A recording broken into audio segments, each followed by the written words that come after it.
So I think we can really take confidence that there are things we can do, and it is normal to be a bit worried, but keep that worry under control, do the sensible stuff, clean your hands lots. You should have access to alcohol hand rub, and I feel like I need to now, so somebody grab me a bit, because I just touched a surface and I don't know who's been there, so I'm going to help. So it's really important that we do that, and as you can see, I'm just clasping my hands there because I don't know where they've been. Well, I sort of do, but I think know where your hands have been. I think alcoholing them is really good, and there's a good way of alcoholing too. Kathy will demonstrate.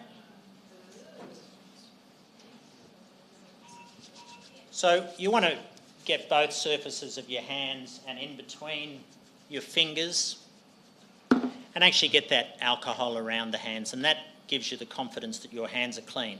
Now, the hands are the vector for this virus. If we catch this virus, we catch it from our own hands, and we do know where those hands have been, and the way we catch it is we rub it in our eyes and around our face. So this is the target and this is the vector, and we have to all start being conscious of our hand to face contact, okay? So you have control of that, and you can stop yourself getting this virus by having clean hands and not rubbing your eyes with dirty hands. So that's much more important than the droplet spread that everyone focuses on. If you are dealing with people who have a respiratory virus, so if somebody in your house has a respiratory virus, or one of your patients, or if you're looking after patients with respiratory illness, with respiratory infections, then you do need to put droplet precautions on, and that's where you wear a mask. And if you're going to have clinical contact with them, quite close contact in that 1 metre zone, we would also have you in a gown and gloves. And what we're doing in Dorothy Henderson at the moment in the lockdown situation is that when I go in and I examine the patients if they've got a new symptom, and I will have a gown and mask and gloves on. I still clean my hands lots in that process, okay? And for those clinical people amongst you, you will be familiar with the way you, particularly with you doffing your PPE, your personal protective equipment, you need to alcohol your hands several times in that process, and if you're not sure about that, get some help. There is help around to explain that process to you. But you alcohol your hands at least 3 or 4 times in that process, and it's really important that you do that to keep yourself safe. If there is any area that is infected by a virus, for how long the virus can be alive in that area? Yeah, really good question. So surfaces like the one I touched before can have virus on them for a little while. And probably the right answer to that, and I hate to be non-scientific, but the probable answer is a little while. And it will vary bit by bit. If you sneezed on the pavement out there where you've got sunlight, the virus is not going to last very long in UV light. It destroys viruses pretty quickly. So the answer to that question is a little while, and it depends exactly on the circumstances. The literature would suggest that it might be as long as 2 days if it's in perfect sort of condition. However, this virus is really easily killed by what we use, by alcohol, by bleach, by all the other disinfectants, the disinfectant wipes that we use. So in general terms, if a COVID patient has touched this microphone or something, we would wipe that down with disinfectant wipes, and that will kill the virus. A sneeze, how close is close? Less than 1.5 metres is what I'm saying, Kathy. Yeah, so it depends on what you kind of read, but where, World Health Organisation, for example, say it's within 1 metre. Since COVID-19, we've kind of been a little bit cautionary over that, and we've expanded that to, less than 1.5 metres, but anywhere from that 1 to sort of 1.5 to 2 metres. So just to sort of illustrate that, Kathy and I are safe currently. Yeah. Yeah, she had- thank you. Sorry, she I'm a had feet COVID, person. I'm not going to get it, Yeah. okay?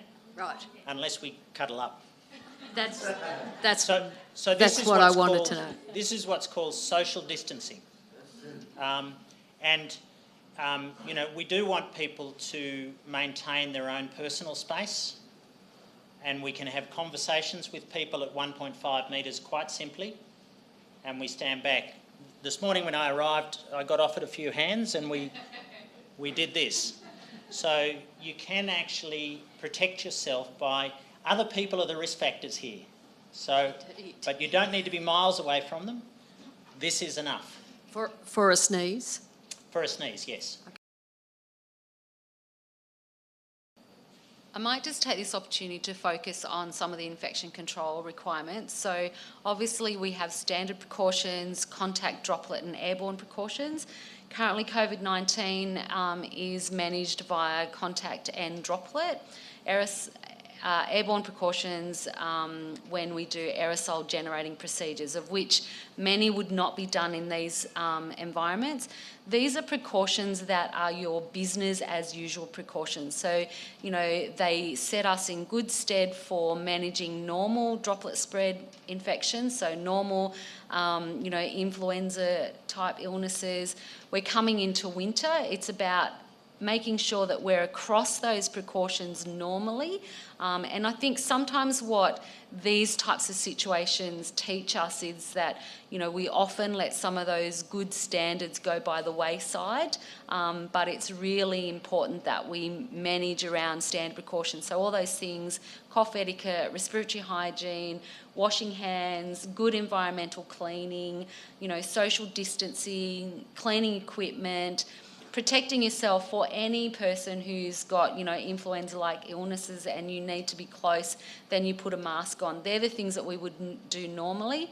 But obviously we do need to be aware that sneezing and coughing is a normal defence mechanism. So it's not like everyone's going to instantly stop sneezing and coughing. You know, we have to be aware of that and making sure that people do it appropriately into tissues, hankies, elbows, get rid of them.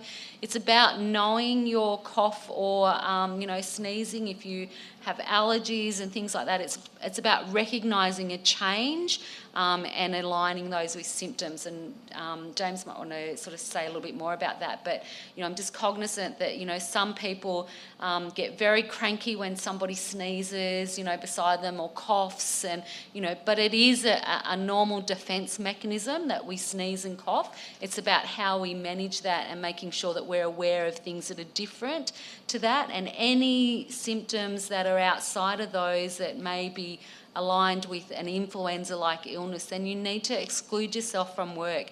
Quite often as workers within, you know, providing health, we like to soldier on because, you know, we're very much about making sure that our patients and residents are cared for. This is the time that you really need to take heed and go, you know what, I'm not feeling very well, I've got a bit of a fever, I've got a scratchy throat, I really shouldn't be going to work.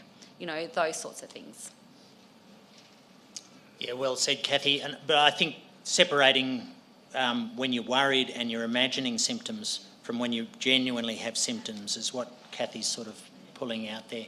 Because many people have a little bit of allergy, a little bit of sinusitis. You know, if you focus on your throat, could it be slightly more tender than usual? I think if you get a fever, a headache and you're unwell, you shouldn't be at work.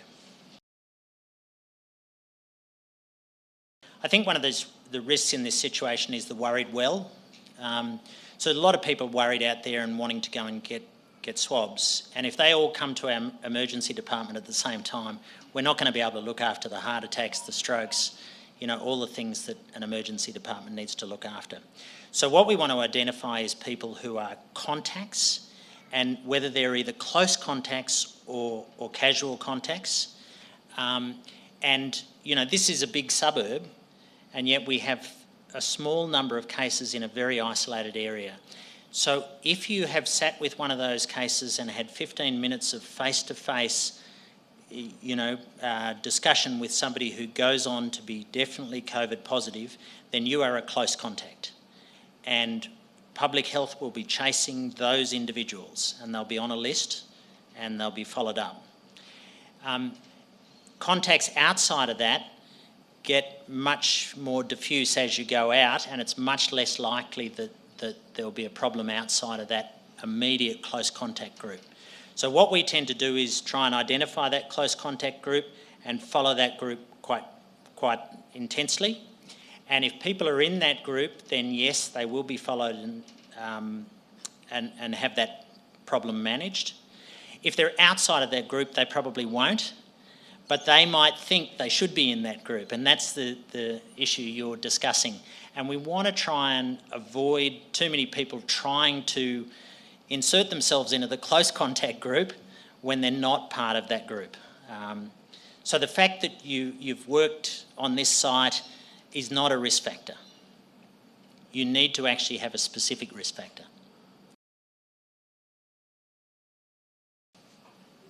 Are people who are recovering, are they developing antibodies? Are they developing resistance to COVID-19? We believe so.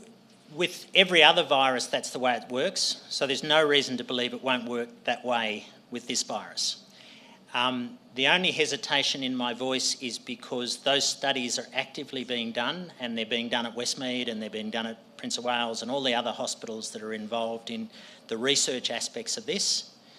And people like me and Kathy are getting 10 research articles a day and trying to sort of condense that and understand exactly what's happening. But it would be very unusual if that wasn't the case, given what we know about this virus. And we know its cousins. We know its cousins that are SARS and MERS, the high pathological viruses. And we know it's less pathological viruses, the other coronaviruses. And we see that in most respiratory viruses. So without saying absolutely yes, we believe that so. Yeah. Yeah. What does self-quarantine mean? How a normal day would look like if advised to self-quarantine? Yeah, another really good question, because I think unfortunately in some circumstances people haven't quite understood what self-isolation means. So self-isolation really does mean you take yourself out of the community and you stay at home in isolation. So, if you have support that can deliver, food or other supplies, obviously if there's a need for you to go out into the community, whilst we're not recommending against that, if there's any reason why you need to go, then you need to put on a surgical mask. And those people that are being self-isolated are in fact being provided with self-isolation kits from Ministry of Health that have those sorts of things. Now, about going home to other loved ones, it's about social distancing from those loved ones, so trying not to be in the same room as them. And if there's no way that you can keep that spatial separation, then it's about either putting masks on and just increasing your general hygiene. So if I myself, for example, went home and went, now I'm a contact, I would put myself in the spare room. I would just be saying to my family members, look, listen, just, if you cannot be within, 1.5 metres of mum, like if you can keep your distancing, make sure you use your own towel, cleaning, that kind of stuff. And I have a son who's immune compromised, so I still wouldn't have any worries. I may keep him a little bit more separated, but, I can do online shopping, those sorts of things. I can do a lot of online shopping. But it is really though, it's not self-isolate and then go out to the shops. It's not self-isolate and not go to work, but hey, I can go to the football. It's self-isolation really means you go home and you stay home for the 14 days. And unfortunately, we've had a few cases where they've perhaps broken isolation, and that sets up another kind of dominoes effect for risk factors, and that's probably because they really didn't understand what self-isolation means.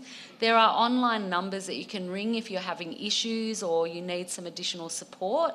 And usually the self-isolating people are being checked in through public health systems across New South Wales.